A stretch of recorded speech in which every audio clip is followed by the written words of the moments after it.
Welcome back to China Med Insight. Today we're exploring how healthcare is paid for in China, a country with one of the world's largest health insurance systems, a rapidly growing private insurance market, and some surprising contradictions that challenge what many people assume about universal coverage. Our starting point is a recent Six-Tone article reporting that China is now asking private insurers to cover expensive, innovative drugs as part of efforts to build a multi-tier health security system by 2030.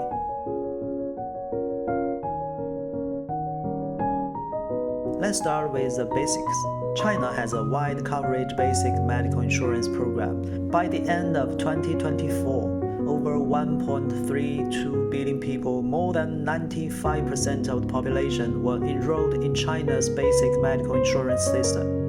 There are two main pillars of this public system: urban employee basic medical insurance, mandatory for working urban residents, funded by payroll contributions shared between employers and employees; urban and rural resident basic medical insurance, a combined program for children, the elderly, not in formal employment, students, and rural residents. This system reimburses most inpatient care and many essential medicines, with reimbursement rates often 70 to 80% for hospitalized treatments, depending on the plan and region.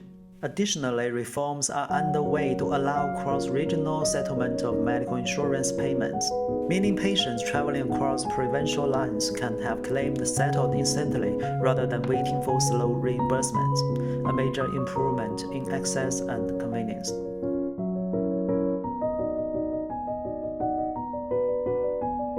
Now, let's get into some things that might surprise you. Number 1, it's not truly free healthcare even with high coverage.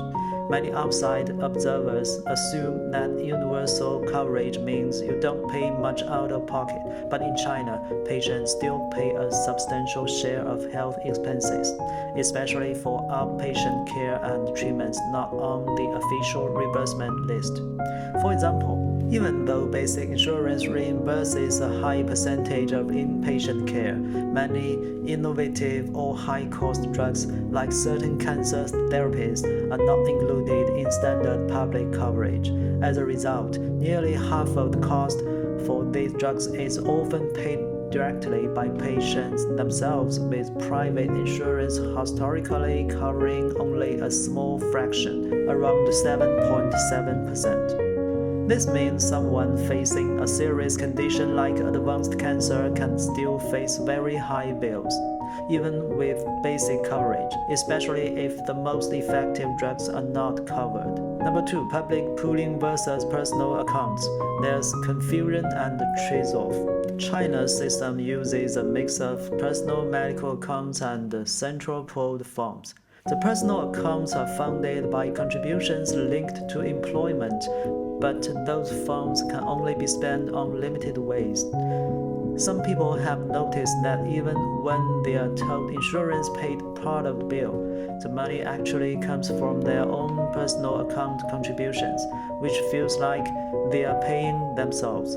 These accounting quirks sometimes make patients question how much financial protection they really have.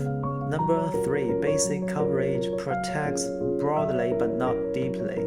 Another counterintuitive idea is that covering everyone doesn't mean covering everything deeply. Reimbursement limits, deductibles, and caps mean people still shoulder significant costs for outpatient chronic care, non-listed drugs, high-cost surgeries, or advanced therapies.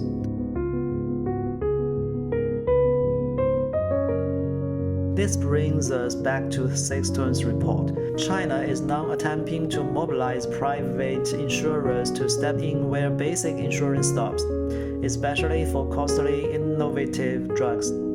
Starting in 2026, a state-backed catalog will list certain high-cost medicines, including cancer therapies and rare disease drugs, that private insurance companies are encouraged or expected to cover. This marks a shift toward a multi-tiered health payment system. Number 1, basic public insurance, broad and foundational.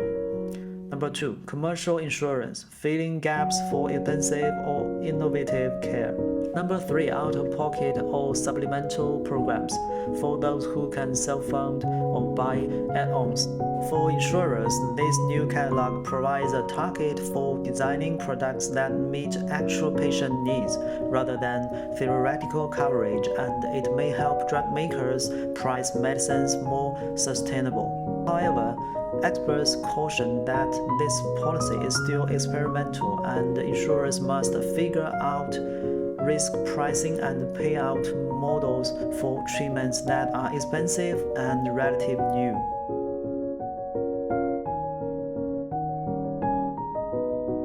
Strengths of China's system. Huge coverage base. Over 95% of the population is protected by basic insurance. Basic plans cover most inpatient costs. Continuous innovation in payment systems, like cross-regional instant settlement. Weaknesses and challenges. Incomplete coverage for high-cost or innovative treatments, leaving patients to pay or rely on private policies. Out-of-pocket payments remain high for outpatient and non-covered services, meaning financial strain still exists.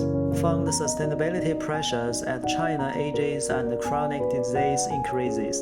Need for more robust private insurance market, balancing profitability with real protection. Trends to watch. Multi-tier system expansion. More roles for private insurance product innovation. Improved risk sharing. Policies that better distribute the financial risk of expensive treatments. Policy and legal reforms, including proposed medical insurance legislation, strengthen the governance and equity of the system. China's healthcare payment system is one of the most widely inclusive in the world, but coverage does not mean cost-free care. Through public insurance, most people have some financial protection, but true financial security for high-cost or innovative treatments often requires private coverage or supplemental programs. The shift toward involving private insurers for expensive drugs reflects both the limits of public funds and the growth opportunities for insurance innovation, a balancing act many countries grapple with today. Thanks for tuning in this episode. Until next time, stay informed, stay curious.